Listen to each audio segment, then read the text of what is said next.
这2部书中的堕落天使其实就是来自于外星的前亚当人。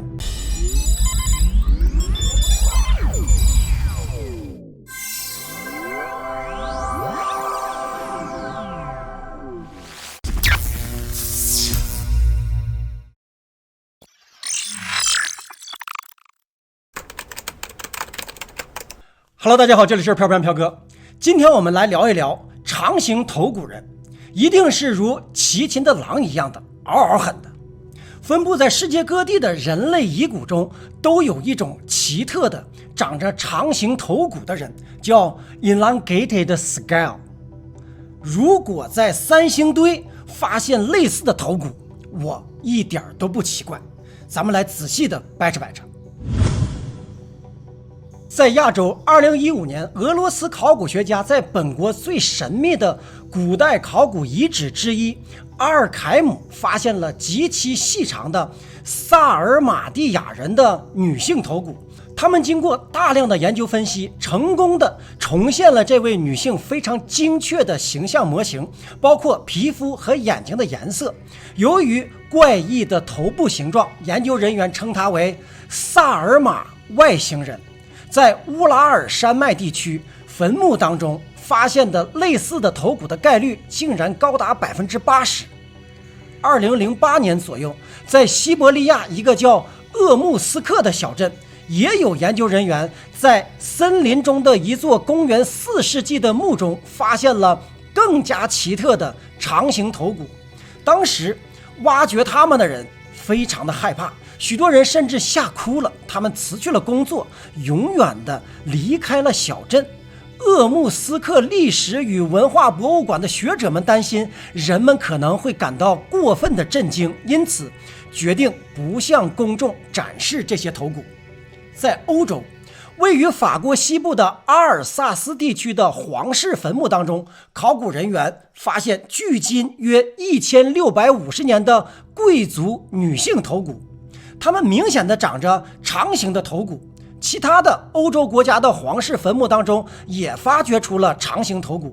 在中美洲的金字塔建筑文化当中，他们的铭文里有描绘具有长形头骨的人，而且在秘鲁东南部的科尔卡山谷当中也出土了长形头骨。1928年，在首都利马南海岸的一个叫做帕拉卡斯的沙漠半岛之上，秘鲁考古学家朱利奥特洛在一座公墓里发掘出了这样的头骨。大家看一下屏幕，它们有2800年以上的历史，玻利维亚等地的博物馆还展示了它们。2014年，有遗传学家对帕拉卡斯头骨进行了 DNA 的测试，测试之后发现它们的线粒体 DNA 与任何已知的人类、灵长类动物或者是动物的突变都不相符合。 Oh my god， 嗷嗷狠。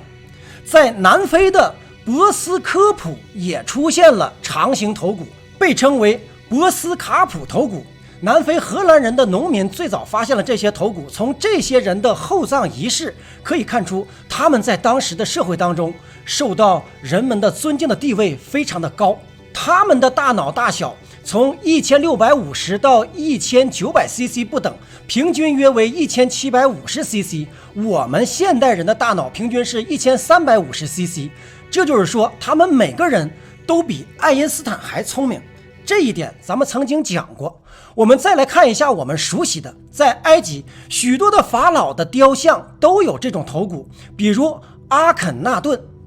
纳夫提提和他的女儿梅利塔提。在梅利塔提生活的时期，埃及正在建造金字塔，同时埃及人也为他制作了多尊花岗岩半身雕像。这些有着奇特外形的人将他们的血统隐藏在神职人员中，而且这里有一个惊人的巧合，埃及正是从这个时候走向没落，最终被罗马征服。在大部分人眼中，这些长形头骨的人从此与埃及一起淹没在历史的尘埃当中。可实际上，罗马人进入埃及之后，他们并没有消灭这些神职人员，而是共同达成了秘密协议，并且为这些长形头骨的人在梵蒂冈建造了新港湾，甚至不惜烧毁了亚历山大博物馆。这样做一方面在于毁灭税务和人口普查的文件，另一方面长形头骨的人也拿走了他们带来的所有自认为有价值的东西，包括书籍，包括不知名的文字，并且他们转移到了梵蒂冈图书馆里。在梵蒂冈现在仍然有一些方尖塔，顶部是耶稣受难的十字架，整体造型显然借鉴了埃及的方尖碑。在梵蒂冈的松果体广场，这里有梵蒂冈境内的最大的松果体之一，是一尊铜制的松果体雕像，左右两边各有一只太阳鸟，也就是梵蒂冈的凤凰。雕像的正前方是一口打开的石棺，意为永生。关于长生不老，有机会我们单开一局具体分享。在这些雕塑的底部，直接是两座埃及风格的卧狮雕像，它们躺在刻有埃及象形文字的底座之上。尽管没有引起太大的注意，这些埃及风格出现在梵蒂冈本身仍是一件奇怪的事情。但是如果结合长形头骨的人，这完全可以理解了。 Oh my god， 历史之谜嗷嗷狠。最令人惊讶的是，最初的长形头骨的人都来自于南极洲。西格蒙德是军工综合体 MIC 太空计划小组的指挥官，他曾在南极洲的几处机密军事设施中驻扎过。据他证实，南极的冰层中就封印的有长形头骨人，称之为前亚当人。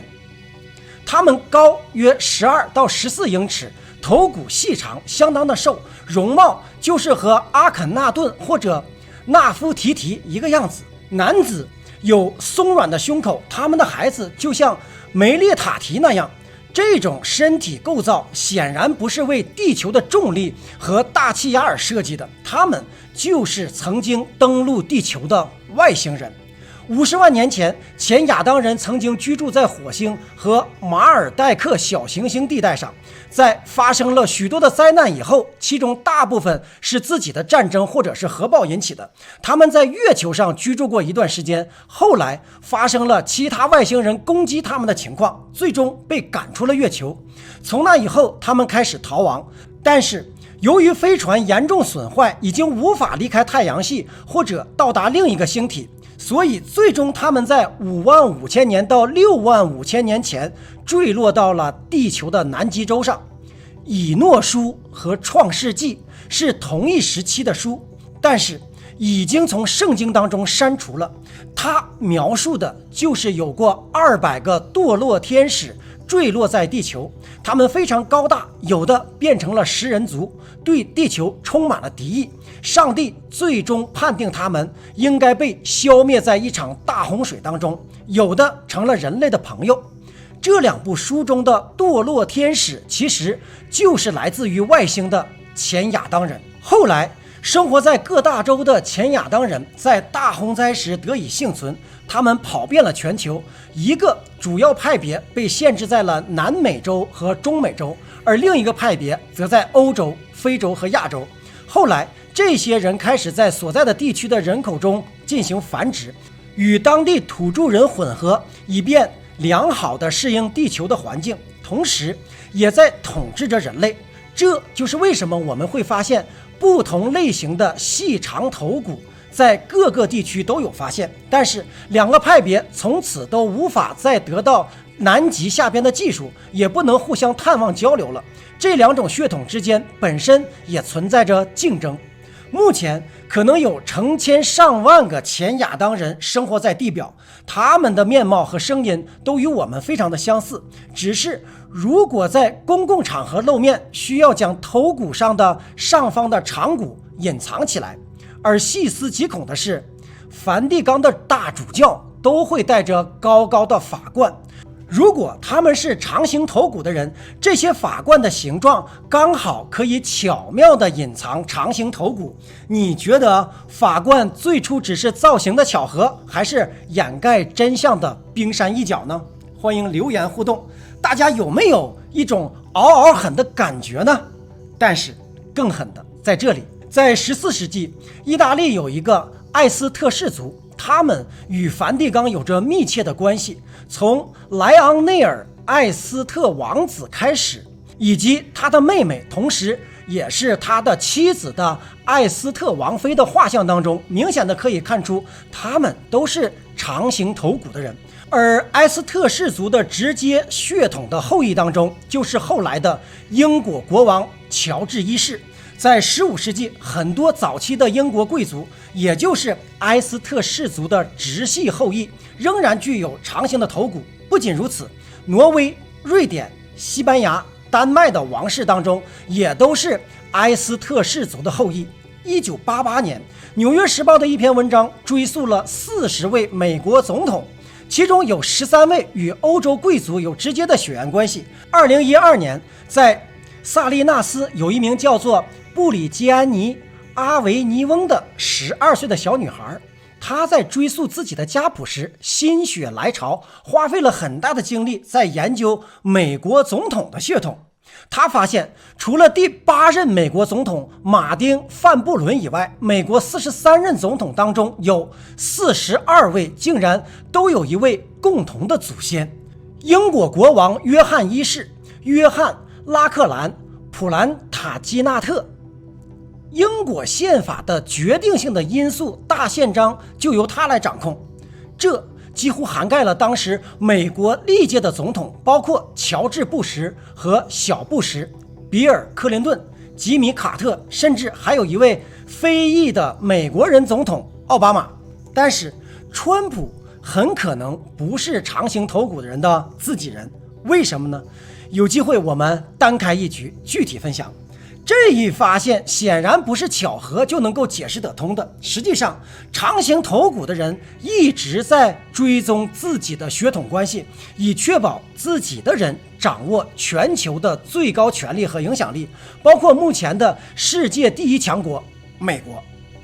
在$1背面的印章构图当中，金字塔占了一个很大的部分，它显然与埃及和长形头骨的人相关，同时也就不难理解为什么开国总统华盛顿的纪念碑是埃及方尖碑的造型了，而三星堆的边变人铜像的平头顶也正是为了掩盖长头骨而削平的吗？这或许也进一步表明，